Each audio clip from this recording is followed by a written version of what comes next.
ఏమో మార్చ్‌లో థియేటర్‌లో వచ్చే పెద్దగా సౌండ్ చేయక ఈరోజు జీ5లో రిలీజ్ అయిన సినిమా 'బ్యాండ్ మేళం'. కోన వెంకట గారి ప్రొడక్షన్, హర్ష రోషన్, శ్రీదేవి హీరోయిన్స్. సోది లేకుండా సినిమా ఎలాగోని చూసేద్దాం. కథలోకెళ్తే తెలంగాణ పల్లెటూరులో బావ బామర్దులు. మన హీరో యాదగిరికి చదువు అవ్వదు. ఊర్లో బ్యాండ్ కొట్టుకుంటూ తిరుగుతుంటాడు. మరదల రాజ్యం డిస్ట్రిక్ట్ టాపర్. ఇంకా తర్వాత హీరోయిన్ సిటీకెళ్ళడం, హీరో బ్యాండ్ స్టూడియో పెట్టాలని అనుకోవడం.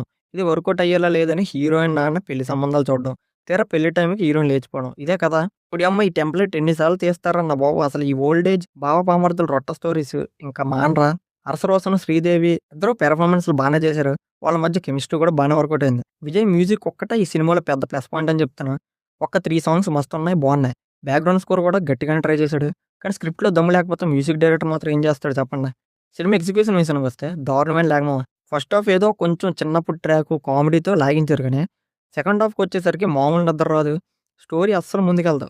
10, 15 సంవత్సరాల క్రితం వచ్చిన సూపర్ హిట్ సినిమాలన్నీ మిక్సీ కొట్టి తీసినట్టు ఉంటది.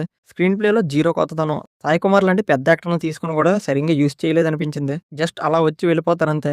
క్లైమాక్స్‌లో ఒక ట్విస్ట్ పెట్టారు గానీ, అది పెద్దగా పేలలేదు. ఎమోషన్ అస్సలు కనెక్ట్ అవ్వదు.